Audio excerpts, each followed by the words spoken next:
Good morning, good evening, and good afternoon, everybody. Welcome to our second LUMIX live stream for this week. We have a pretty exciting session set up today. We're going to be talking with UK LUMIX Ambassador Ross and, kind of covering a lot of, some of the features that the LUMIX cameras offer you for things like pet photography and, really capturing our furry friends, whether they're actually your pet or just other animals out there. So to start with this stream, if you are new to the LUMIX Live kind of experience that we've got going on here, make sure to like and subscribe our channel. We are putting out these streams every week on Thursdays at 2 p.m. Eastern Time with varying different topics. So if you're subscribed, and most importantly, if you hit that bell icon, you'll get a notification when we have one of these things scheduled and up ready to go.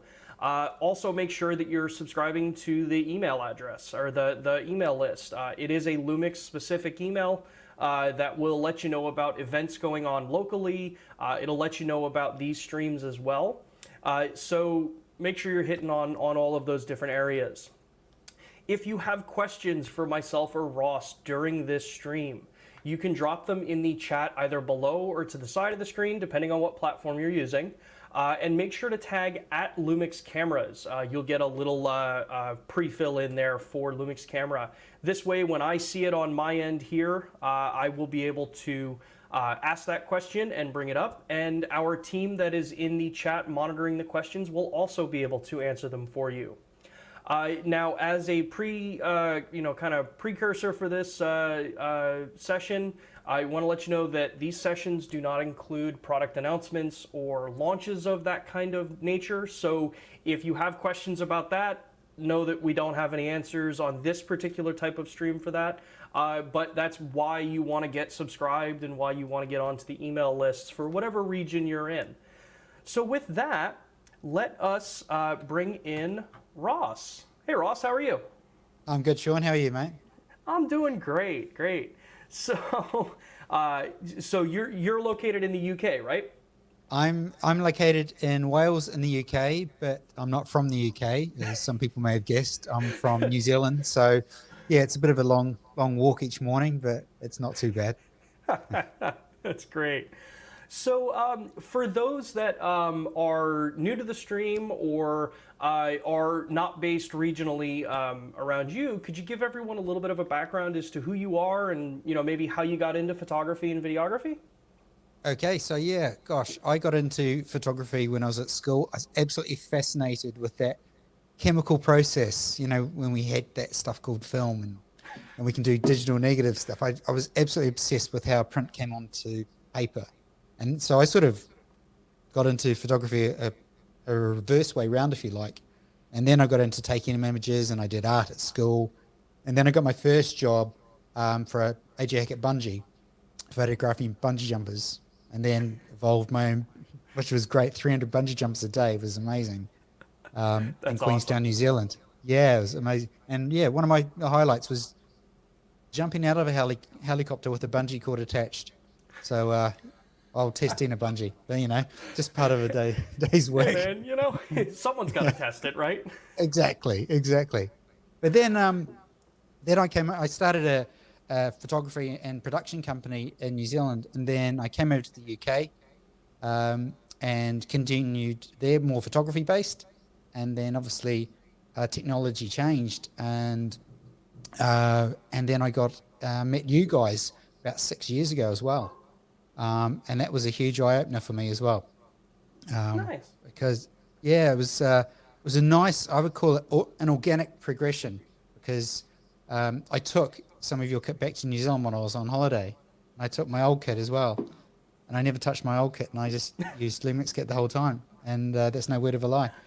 And loved it. And, yeah, I was converted ever since. So, I know I'm a big fan of the print as well. Love seeing stuff printed. And we're guilty of keeping everything on our computers these days. It's very easy to. I love seeing prints and stuff like that as well. So, and that's where my clients get the biggest kick as well, and seeing their stuff printed as well. Yeah, definitely. That's I think a very important thing that a lot of modern photographers that that aren't necessarily in the business where, you know, print is part of your business, you know, actually printing out your work, hanging it on the wall. Like I just moved an apartment here in Texas a couple of months ago, and the first thing my wife and I did, because she's also a photographer, was we got high quality prints done of, you know, some of our favorite images and got them hung up on the wall. And it's like, you kind of really forget some of the images that you know you've captured if you don't have them printed, because how many times are you going to go through on your computer to find them? Exactly. And you look at them every day and you see something different. And that's what photos should be. The Exactly. memories to show off. So that's the biggest kick about photography for me, is the memories to show off. So and you see them every day. So Yeah. definitely.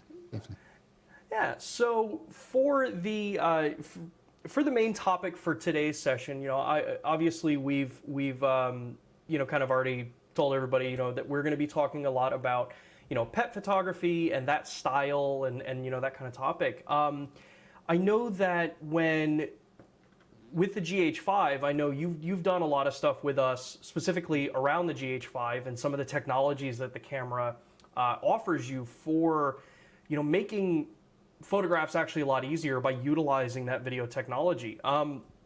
Could you give us maybe a little bit of a background in, you know, maybe how that project came about, the 4K 6K photo project for the puppy? So I never really used to do much pet photography before I shot on LUMIX, funny enough.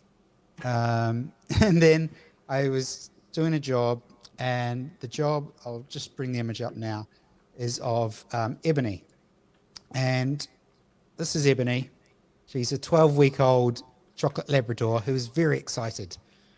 And by excited, I mean does not stop. So I was doing a photography job for a photographer, and that's nerve-wracking enough in my mind. And they had this new puppy, and they said, it was a 2-day shoot, and they said, oh, can you come back tomorrow and photograph Ebony? And my mouth said, yeah, of course I will, no problem. And my mind was going, how on earth am I going to shoot this? I don't shoot pets. And this was shot on a GH4, and I was playing around with 4K technology and really understanding how I could exploit the frame rate by using 4K technology. So I went back in the next day and I set up a light tunnel. So if you look at Ebony there, she's got nice little highlights in her eyes.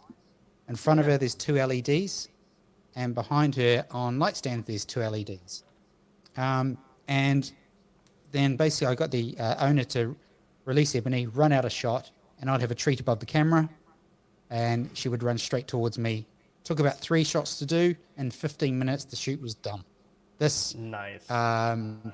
Yeah, and it was just like, oh, and you know, when you take a photo, you know you've got it.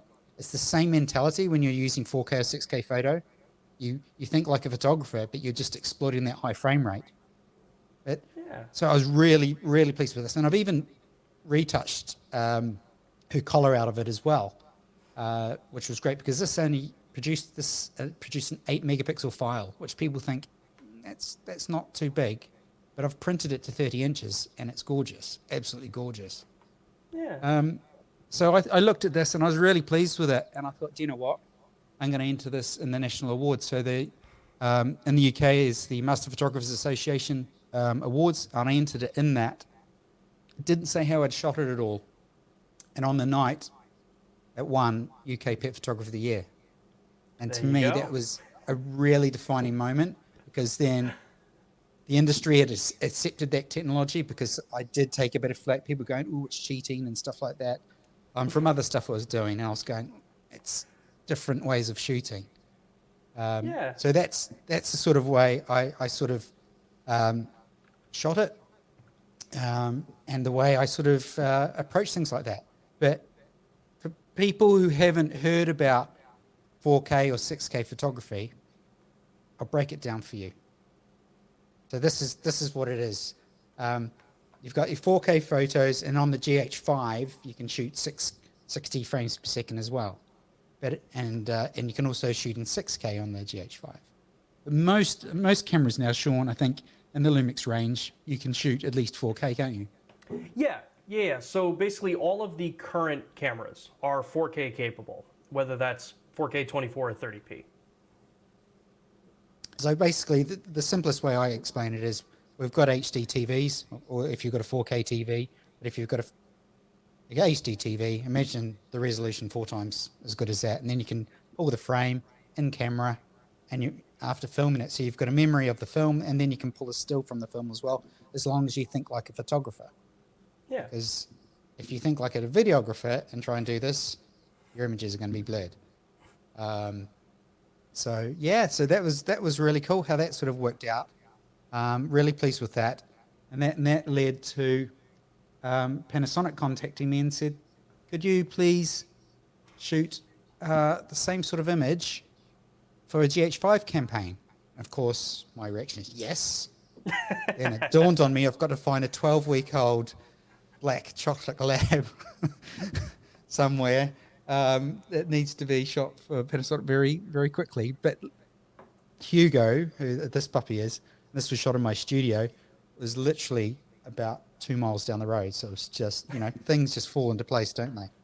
Oh yeah, definitely. So yeah, that was quite successful, and people love a nice little puppy and stuff like that. They get that moment.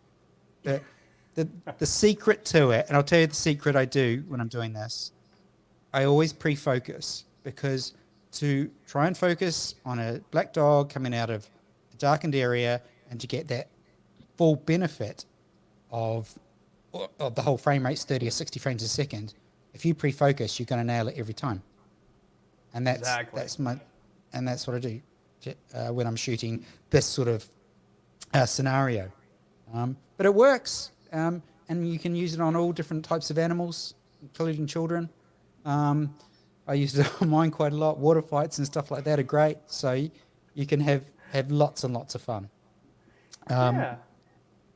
Hugo was great. But the difference between animals, also a little tip for people as well. When you get an animal and you're working with them, let them, as you want to show them from having your dog, they want to discover the area. If it's new, they want to go and smell around and everything like that. And they want to find out what the place is. It's like a little kid running into a new house, isn't it? They want to discover it. So you've got to allow them that time to actually discover it. Yeah, exactly. That's I think a really good piece of advice for a lot of people that want to get into photographing animals. Is they have to be comfortable. Otherwise, the dog or cat or whatever animal could be frightened. It could just not want to cooperate. And then you end up spending 2 to 3 times as long as you really need to if you just went through that process and let them acclimate and let them get comfortable in the environment that you're in. I liken it to going to a new pub for the first time. You want to have a good look around before you sit down. It's the same for a dog, isn't it? So when they come into your studio or you meet up with them on a beach or whatever, they want to have a good look around before they're going to give you your attention and stuff. So that's really key. But it's a great way to photograph. But sometimes when I shoot my pet stuff, this is another Hugo. Actually, this is Willow. Willow is Rhodesian Ridgeback. Now, they're quite muscly dogs, designed for killing lions, really, weren't they? But they're pure muscle, and I didn't really want Willow, again, or Hugo, her brother on the left, who was 8.5 stone of pure muscle, running towards me. But if we can just go back, Sean, I know you've got the video there of Ebony, and that'll give people a good idea of what it's actually about. Yeah, so let's play. This is the what your camera will actually produce in that 4K 6K photo mode. So here we go. Ebony, look. So you actually see Ebony getting released, and she runs straight into the camera. Yeah. Because so that's literally, and you look at that, and it doesn't. When the human eye looks at it, it doesn't seem anything special. But when you break it down into those frames, you think yes, and she's running straight towards you. She's bounding towards you. The ears are going up, everything like that. And if you just slow that down in your head, and then you look at it, the camera, and you flick through the frames, and then you can select in camera which frame you actually want to have, you're always going to be onto a winner. Yeah, and it's that's actually one of the cool things I think too is the interface for that 4K 6K photo. It is designed to be super straightforward, user friendly. Once you get that picture done, you have that film strip pop up. You can just scroll through like you would on a cell phone and then save those images out. It's a pretty solid straightforward way to leverage video for your stills. It is. It's incredibly useful. My kids do it. I'll show you an image later on that my son did, and we were having a little sort of a photographic battle, if you like. And I think I came the worse off. But yeah, it's a really good way to do it, and it's so simple to do. And yeah, literally, it is child's play. But I always say to people, just get out there and practice with techniques like this. But there's 3 modes on 4K photo or 6K photo mode. There's burst mode, start, stop, and pre-burst. I tend to use the start stop mode, which is the one that says SS. So I literally hit the record button, and then when I want to stop recording, I'll hit the record button again. And I feel that gives me full control. That works for me, whereas someone else may prefer one of the other modes. And that's the beauty of it. You can choose what you like, what works the best for you. So it's not all set in stone. There is some flexibility around it as well. Yeah. So for those that that are new to the kind of Lumix system, what we're talking about is that 4K 6K photo mode. So if you've got a camera like a G9 or a GH5, there is an actual mode on the shoulder dial of the camera, which would be like your single shot, multiple shot, timer, things like that. You'll see a little icon that'll either say 4K with a box around it, or you'll see one that says 6K. 6K is an evolution of our 4K photo. It means that it has the same pixel resolution as what would be traditionally a 6K video file, which is around 18 megapixels. So, correct. When you're looking at something like that, the fact that the modern cameras now, Ross, have both 4K and 6K, as long as your camera has the resolution and the processing to actually create those, do you find leaning towards one over the other when you're choosing to use this mode, or no? It depends. Honestly, it depends. If I want a really high frame rate, like 60 frames per second, it depends what the job is. And if I'm shooting pets, it depends on what the animal's doing as well. If it's really, really fast, I would shoot in 4K because I know I can still get decent sized prints. I can go bigger prints, obviously, with the 6K. But I really just move between the two, whether I'm shooting on a G9 or GH5 with it. It really depends on the shoot. I've shot food as well. I could not get the still right in camera. So I flicked, there was steam coming out of a pot. So I flicked to 4K, shot it, showed the creative director, loved the shot, and that took 18 seconds rather than having to sort of sit there and go through the whole process, spend hours trying to get this one shot. So there's that sort of commercial benefit as well, the clients. Yeah.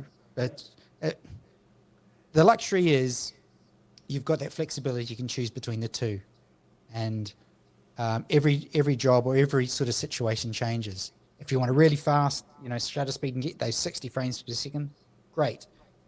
Use 4K. If you want to get it print bigger, go for 6K. You're still getting 30 frames a second, which is still pretty outstanding, I think. You can't knock that. Yeah. So we have a question from one of the viewers here. This question comes from Jenna. It says, how much post-processing would you say is involved in a typical photo shoot? And can you speak to the various types of photo presentations for a client? So Ebony, for example, that was about 5 minutes post-production. I don't spend, and all I did was take the dust marks off the floor and just clone out her collar and obviously do the black and white conversion.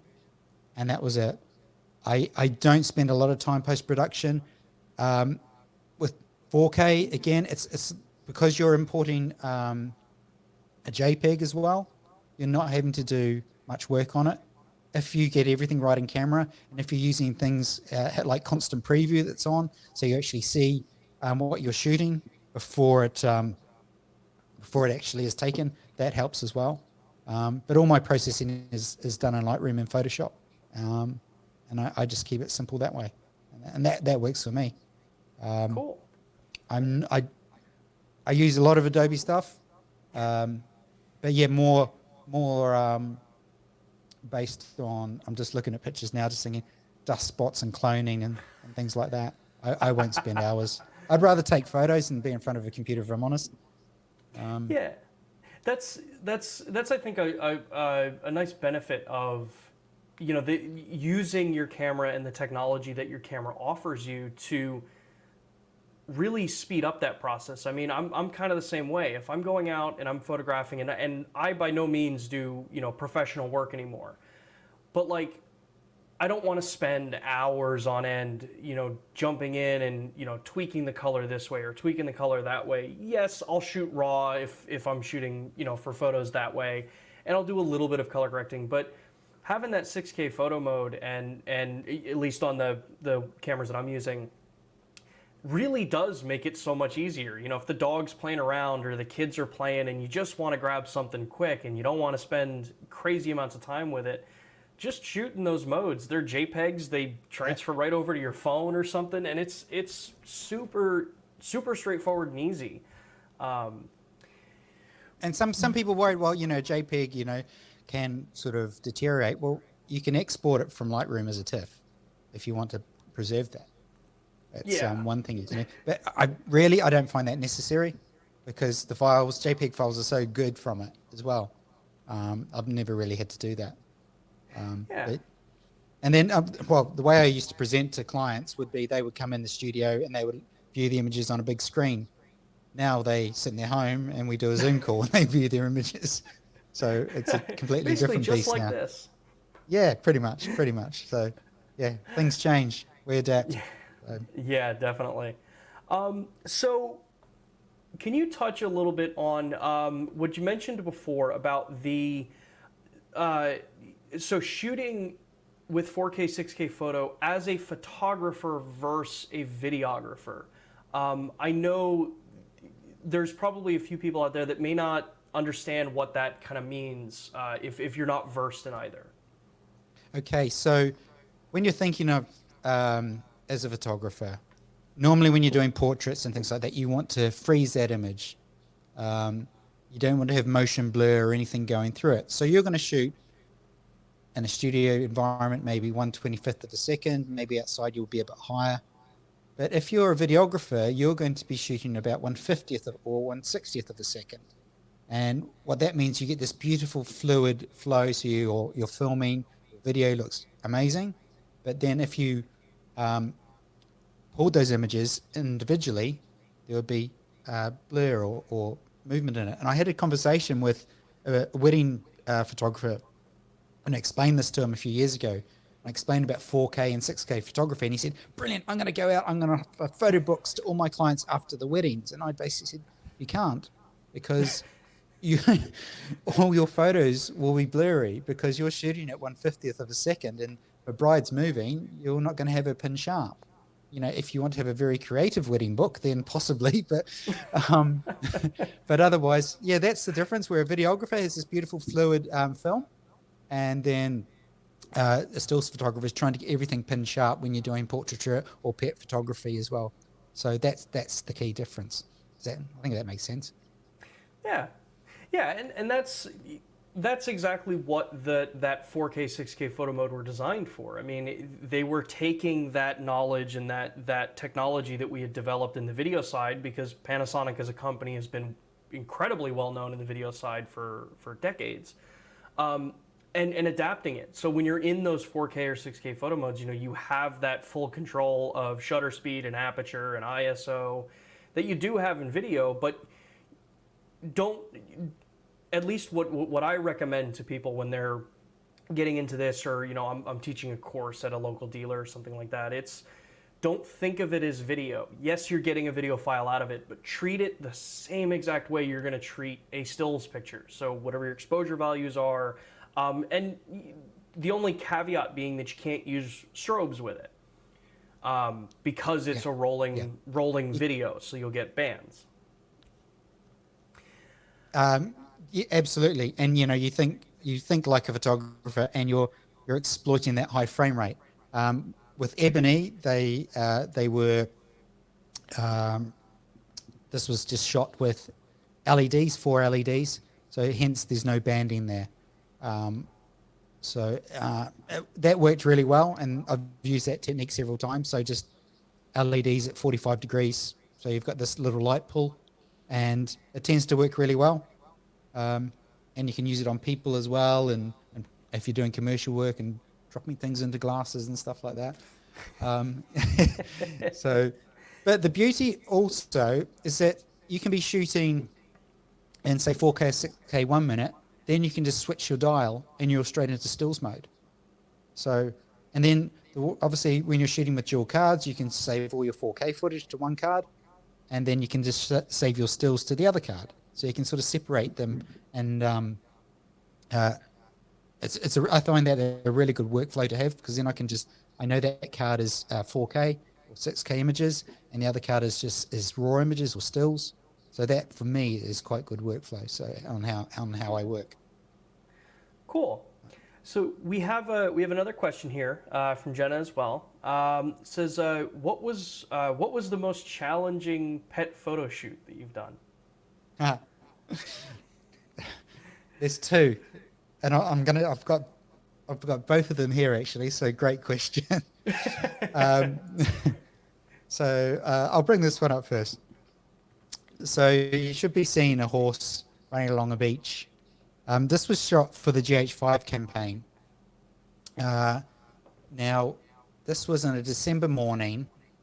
My hands were very cold, and we were on a beach, Tenby South Beach, which is in Pembrokeshire, Wales. Absolutely beautiful beach. We were the only people on the beach, and but the sun was directly behind her. So I wanted to get her running in the water, but the sun was directly behind her. So I shot in 6K, and as she went past, and this was shot with the 35 to 100 mil lens, and as she went past, I was like, oh, she's going to be fully silhouette, because I still wanted to keep some details in the waves. Mm-hmm. I didn't want to blow those out completely. So when I got back and I had a look in Lightroom, I thought I'm going to see how good these JPEGs are, and I pulled all that detail back just in Lightroom. And then I just put a couple of grads on the side, and that was my post-processing. That was it. Again, 5 minutes, done. So that was a big smile on my face, because I love the shot, because people who photograph horses, okay, I know the tail's not 100%, but her ears are pricked. The front legs could be a little bit more flicked. But there's sort of things to look for when you're shooting equine. And that's a true art when you're shooting horses as well. So that was one of the most challenging shots that I had. The other one is this. This is Lola, my cat. Cats aren't like dogs. They like Nope. they don't sit still. So if you want to photograph your cat, get a piece of string and just dangle it in front of them. And the beauty with 6K, 4K photo, you can hit record and you can go and do this yourself. You don't have to have someone else to do it. You can be on your own and do it. And they will look up at you and say, feed me. It's all cats do, isn't it? Eat and sleep. Yeah, pretty much. But this was brilliant, because she sort of, only thing I've done, I've just cloned out this little piece of string. But she did this almost smile. And if I was shooting stills, I would have missed it. But because I was just rolling in 6K, I was able to get it. I absolutely love it. And so this slide always goes in every talk I do, because it's my cat, and she has to make an appearance. It's only right, isn't it? I think so. Oh yeah, yeah, definitely. Yeah. But yeah, and again, my post production is very, very simple. I think if you keep your post production simple,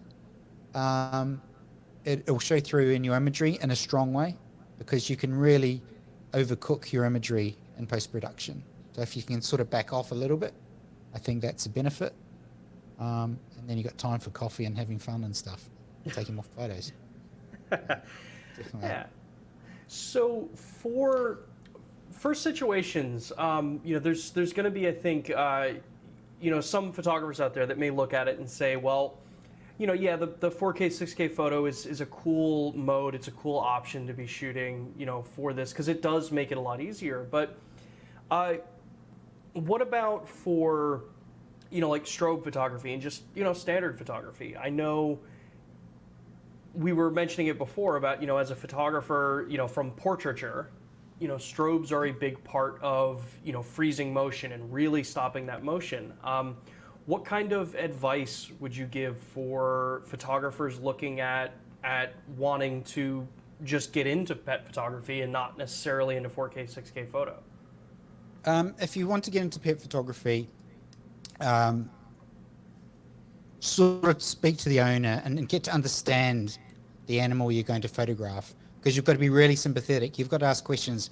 How do they react to light? Does strobing alarm your animal or put your animal under stress? Should we just photograph on the beach in daylight? So just ask those questions, and then once you know, your job's easy. And also the owners will really appreciate you asking those questions. So we've got like back to Willow here. This was the strobe, and you can just see the highlight in her eyes. And any portrait, as long as you've got that nice highlight in the eyes, but you could also use continuous lights if you wanted.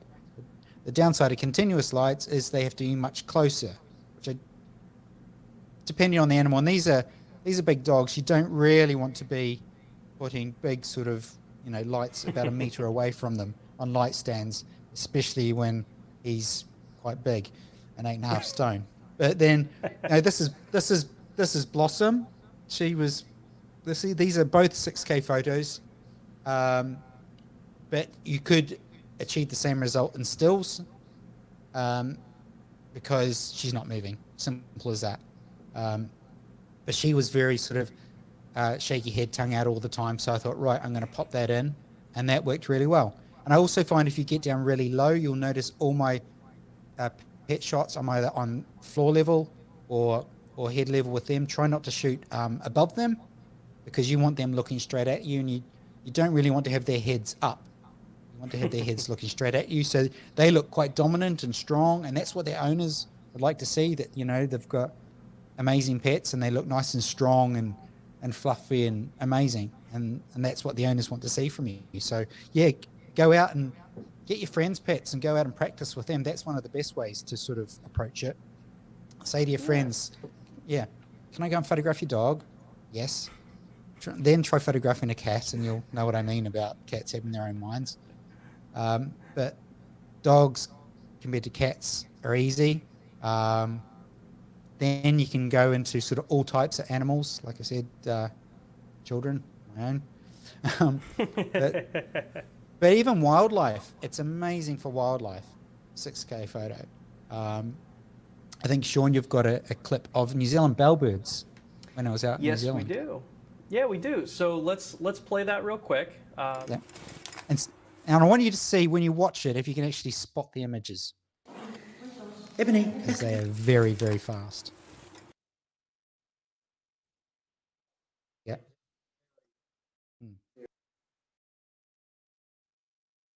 So it looks pretty. Nah. Yeah, there it goes. Is that it?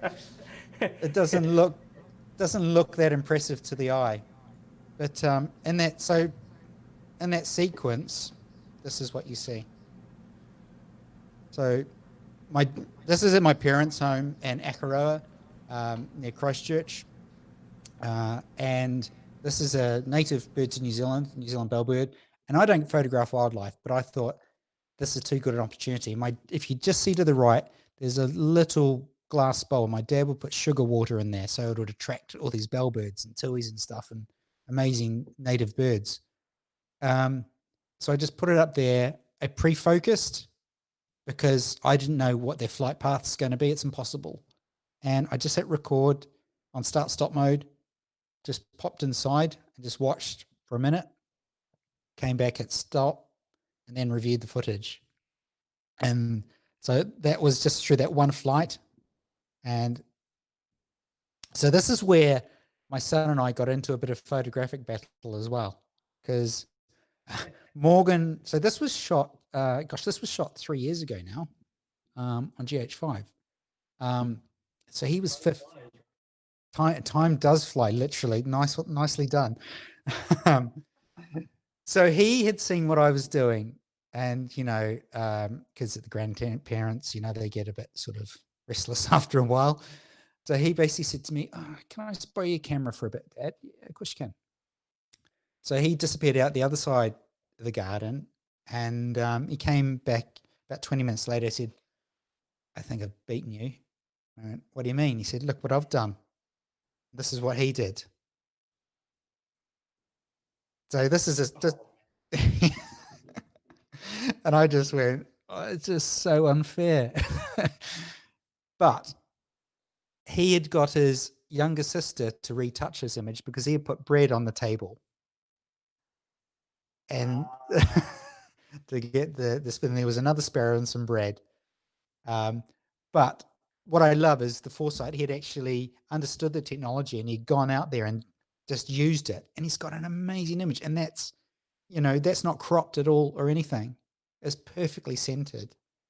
Yes, there's an element of luck in that, but it's the fact that he's actually gone out there and thought, "I'm going to photograph in this way and exploit that really high frame rate, so I've got the best chance of getting that image, rather than just firing it remotely." And he did. He absolutely nailed it. Yeah. And that shot to me, I think was also cool because you have that kind of echoing of the bird with the wingspan open in the tree in the background. So you have do. like there's actually a lot of really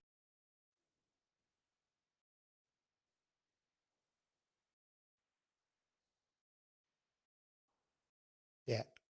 Of course he shot it that way. Of course he did.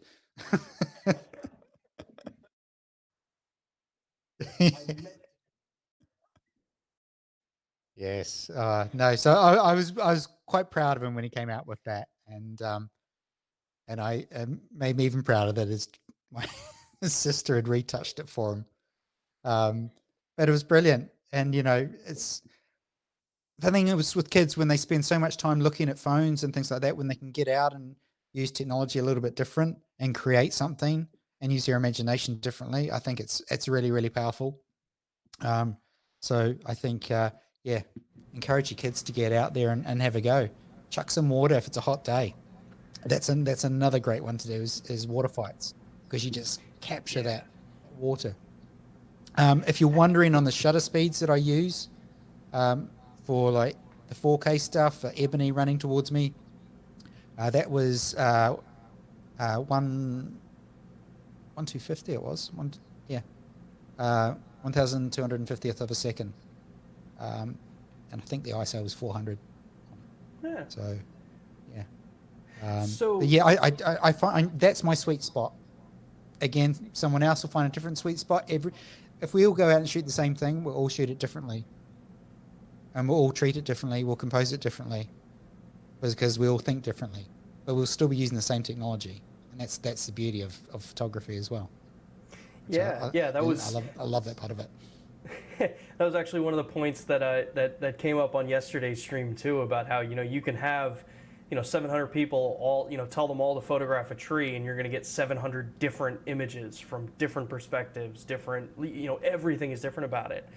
One of the questions here from Cheryl is, what lenses do you suggest for pet photography? For pet photography, if you're shooting 4 or 6K, I try and go as fast as I can. I use the Nocticron, which is a 42.5 1.2 for micro four thirds. For the S series, I will use the 24 to 105 because I just love the flexibility of that lens, and that's a gorgeous lens. But yeah, it also goes. A fast lens will help you, but again, with it being a prime lens, the Nocticron, the 42.5, your legs do the walking. But when you're looking at prime, sort of think of the space you're going to shoot in. Is that practical? You may want to have a zoom, so that's practical. If you're shooting outside, it helps with separating the subject from the background as well, because you'll get that nice sort of bokeh sort of blurred background behind as well. So that's another benefit of shooting with a fast lens. And by fast lens, I mean something that'll open wide up down to say 1.7 or 1.2. That's what I call a fast lens. 2.8 as well is a nice fast lens. Yeah. So you're going to get that nice, and that'll help your images pop a little bit as well. Yeah, definitely.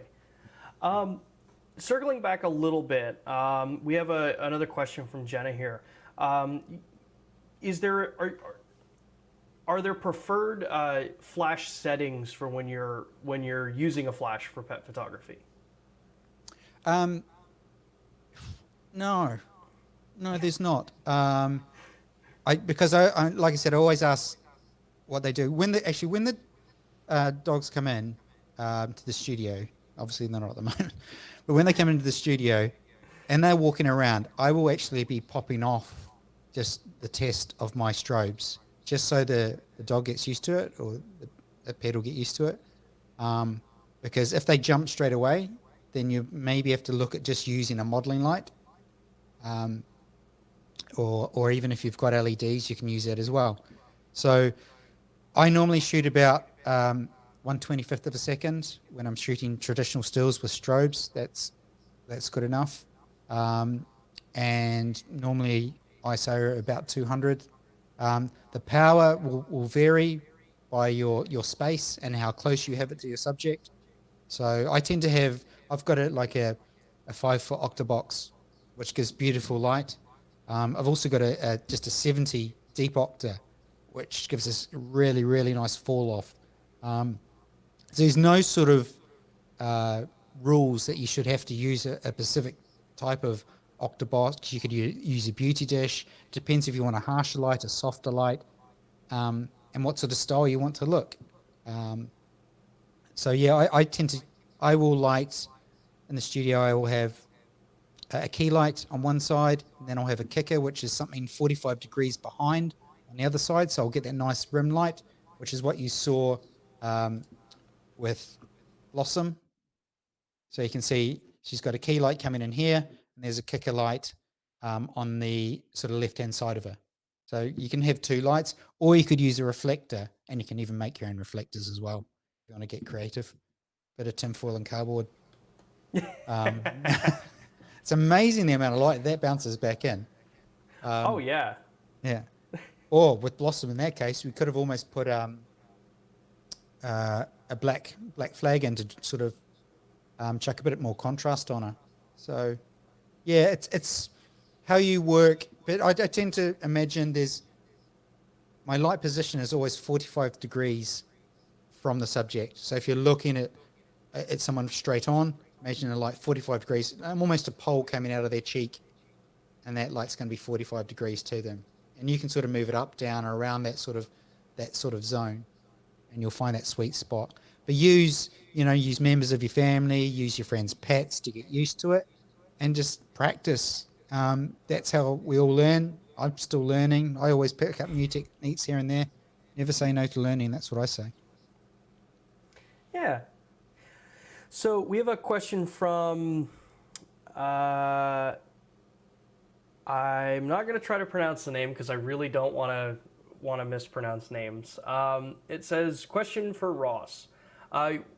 Would you prefer animal recognition focus or manual focus shooting dogs in 4K 6K photo mode?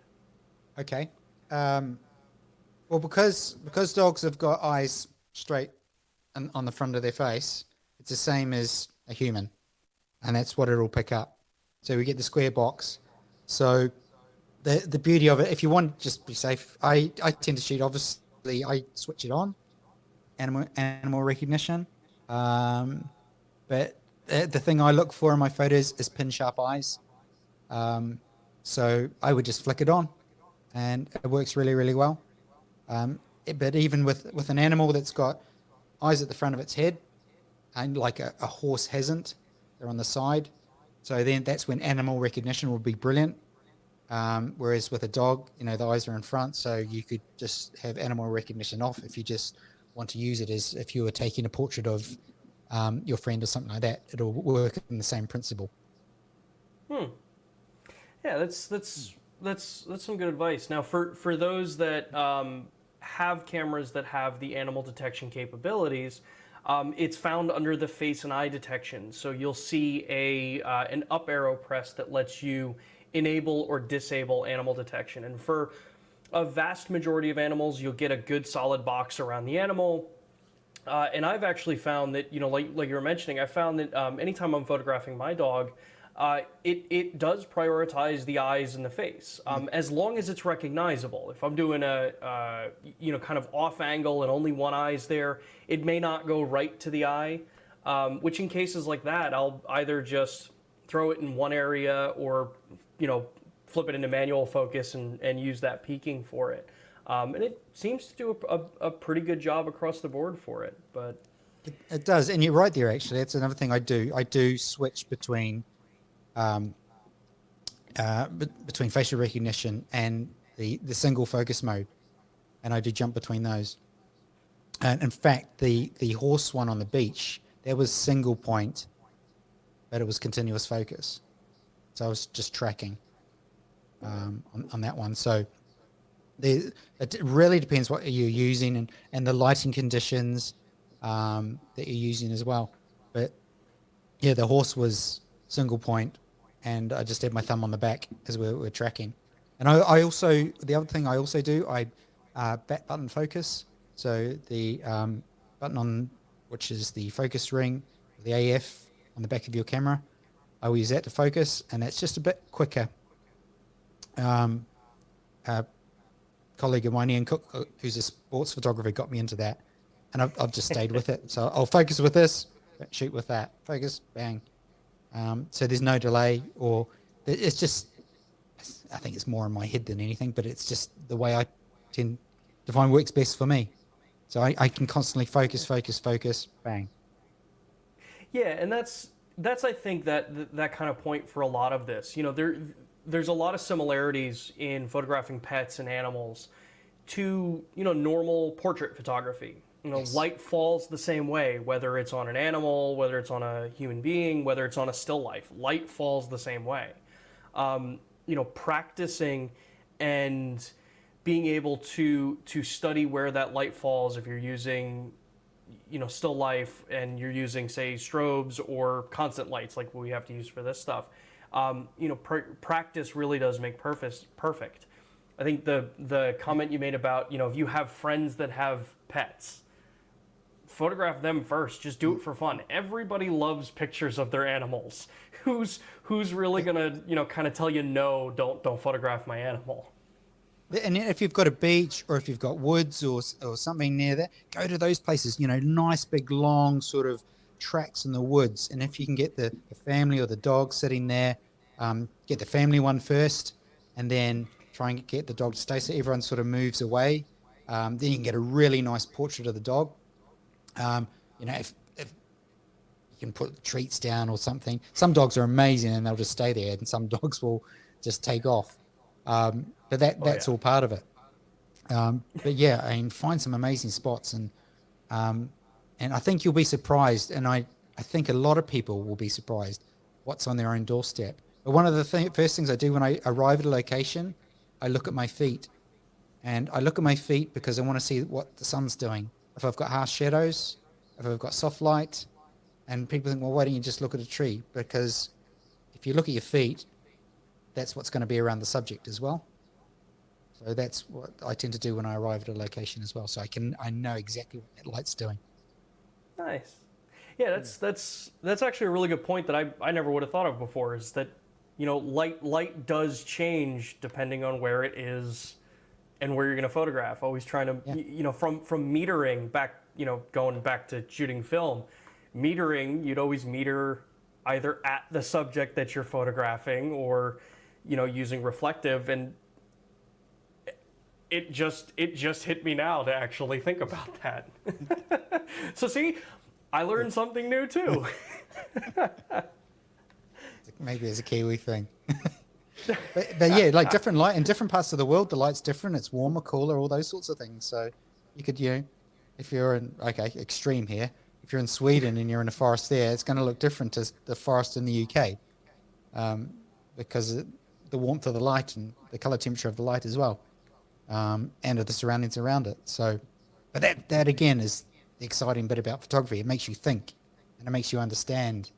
But it's just those simple things. If you just look at your feet, you're already halfway there. Your mindset is in the right place straight away because you're thinking about how it's going to look and how you're going to place people and how that light's going to fall on their face. So it is good practice. Yeah. So when you're photographing, say, going back to the shot with Ebony. Yep. So that's a black dog on a black background. Yep. What kind of challenges?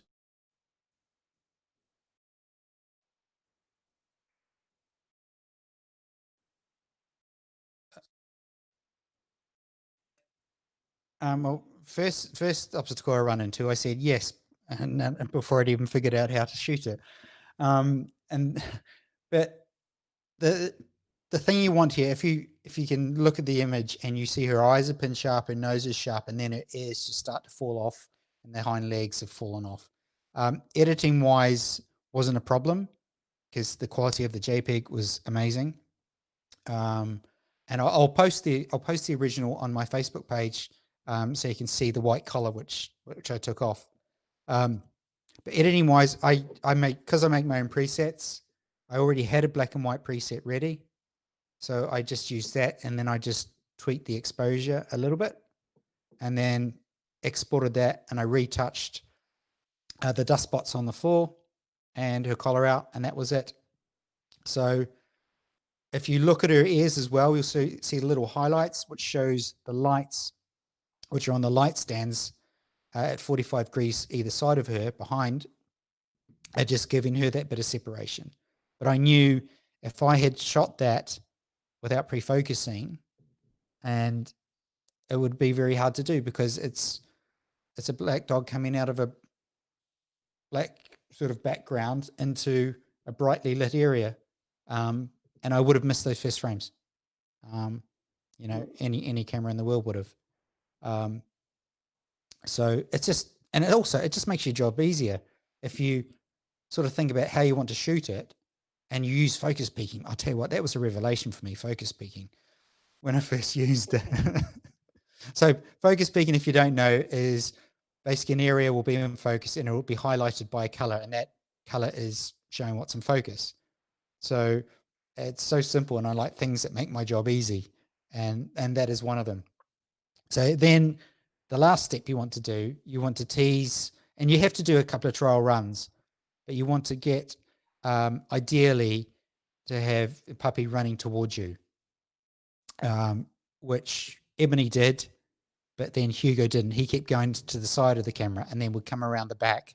And you can see Hugo in the GH5 campaign video. Actually, he's in that.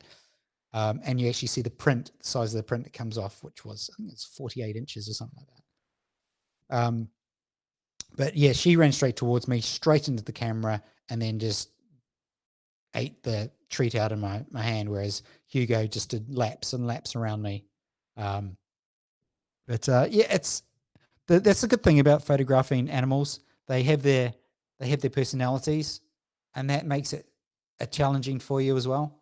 But I think that's half the fun, because if it wasn't challenging, it would be, you'd get bored, I think.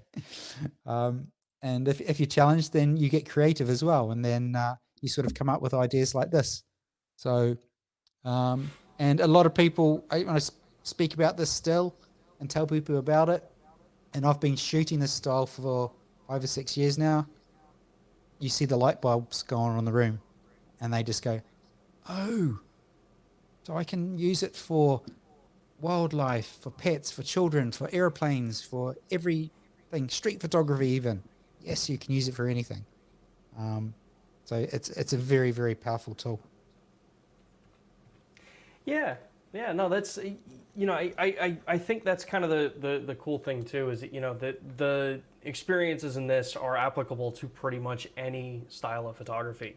Well, almost any style of photography. Walking down the street with a giant like 8-foot octobox might be a little challenging to do street photography with, but hey, who knows? Maybe it's a new style. I think we have. Oh, I think Google has maybe kind of glitched out on us a little bit here.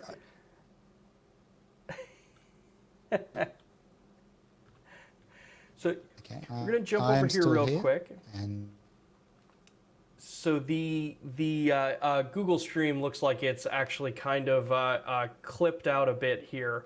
It's always an exciting time when we're looking at streaming technology. We'll see if that clears up and we can get Ross back on here. Looks like he's kind of back. Let's see what we've got. Yep, looks like you're kind of back. It's a little choppy. excellent. So It takes a while to get across the pond from here. Yeah, right. Yeah. Nah, and that's kind of always that fun thing, these platforms, since everybody is inundated now using live streaming platforms to communicate with each other, it's always kind of a roll of the dice if you're going to get through an entire stream or an entire conversation without having any hiccups. But so there's a couple more questions here, and then I think we're about time to wrap for today. So let's see what we've got. This one's specifically for you, Ross. This is again from Jenna. It says, is all your work done in studio or out in the field? Both. In fact, if you look on my Facebook page, Ross Grieve Photography, you'll see at the header there, there's actually a family on the beach with their pets. So at the moment, all of my work is outside. I'm not having anyone in the studio for the foreseeable future. So yeah, and it's summer over here as well. So I'm getting out, making the most of it. And it's really nice. We've got woods just down the road, so we're going to be using those for shoots. We've got beaches like 15 minutes away. We're going to be using those. And people react differently as well, whether they're in a studio or not. But if I need a studio, rather than using my own studio, there is a big warehouse down the road. But now for now, I'm definitely shooting outside, which is funny enough. I used to shoot the majority of my work outside before I had a studio, and it's really quite refreshing to go back to that style. I'm really, really enjoying it. So yeah, you've got a great light source in the sky as well on a good day. And just not liquid sunshine. Yeah. Yeah, right. Yeah. So for the follow up there was which do you prefer? And I think that's kind of that good point is which do you genuinely prefer across from them? I love. Gosh, I've sort of discovered myself sort of shooting outside again. And I do, don't get me wrong, I love shooting in a studio. I love that control because rain or shine, you can shoot in the same conditions. I love that. But I also like the challenges. God, I sound like a politician, don't I? I'm not giving a straight answer. But I like the fact that if we were in the situation we are now, I would definitely still be shooting in the studio. But because of the changes that we have to deal with at the moment, and I'm back outside, I'm actually really enjoying that. So for now, outside. And, you look at photos of Ebony in a dark room and stuff. Well, I could go to the woods and I could just imagine a dog running down with a fast lens, nice, and I would just pre-focus on the area, get it running straight towards me, and I could get a beautiful image of a dog running towards me that way. So, yeah, I'm quite happy with shooting outside at the moment, actually. Yeah. Ask me in a month. And honestly, yeah, right, yeah. And honestly, for those that may be stuck inside and, in like here in the US, we obviously have our, situations going on as well. going out with your pets into environments where you can still maintain social distancing, things like that, as long as you're being responsible in those kind of cases, can be a big refreshing kind of step. I've always talked about how photography in general can be an amazing stress reliever, and an amazing way to kind of escape what's going on, to really kind of refresh yourself. And that's one of the things that I love doing with my dog is, my wife and I will go out, we'll go into a hike in the woods, bring him with us. I'll always have my camera with me, and you just never know what you're going to get, because you're going to get such a different style than what you'd have in a studio. It's looking at that situation, looking at those circumstances, and even, at least the way I've always looked at it, even looking at the personality of the animal that you're photographing. Sometimes the animal, you're just going to get a better, kind of portrait of that pet if they really kind of are drawn to outdoors. Because you're not gonna get a photo of a dog picking up a massive stick in a studio, whereas you get that and you see that and you get that image, maybe a candid shot, but that could be an absolute wow shot for their owner. So that's the bonus of being outside as well. You can just there's pros and cons, but for me the big tick is definitely outside at the moment. 100%. Yeah, as long as you're careful, definitely.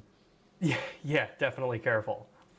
So, with that, we've just rounded about the hour. So, I want to thank you, Ross, for taking the time and joining us here. These streams are always a lot of fun now that we're branching out and we're having, basically all of us in Panasonic and all of us that work, either for the company or shoot with our equipment, kind of being able to congregate in one platform and have this kind of conversation. So thank you again for spending the time with us. Pleasure. Thanks for having me. Yeah. For those of you that have joined and dropped your questions in there, sorry we did not get to all of the questions, but make sure to keep following up on them. We do monitor the questions after these live streams are posted on YouTube. So feel free to keep posting them up there. The stream is live again, or the stream is posted once it's processed on YouTube, so you can continue to ask questions up there, and we do see them and we do answer them. Remember to like and subscribe to the LUMIX Cameras channel if you enjoyed what you see, or you want to keep the most up to date that you can on different LUMIX news and events that are coming out. Hit the bell icon so that when we do post more of these events, you will get notifications ahead of time. And with that, we will be going live next Thursday at 2 p.m. So again, next Thursday at 2 p.m. on our regularly scheduled streams. And with that, we will see you guys then.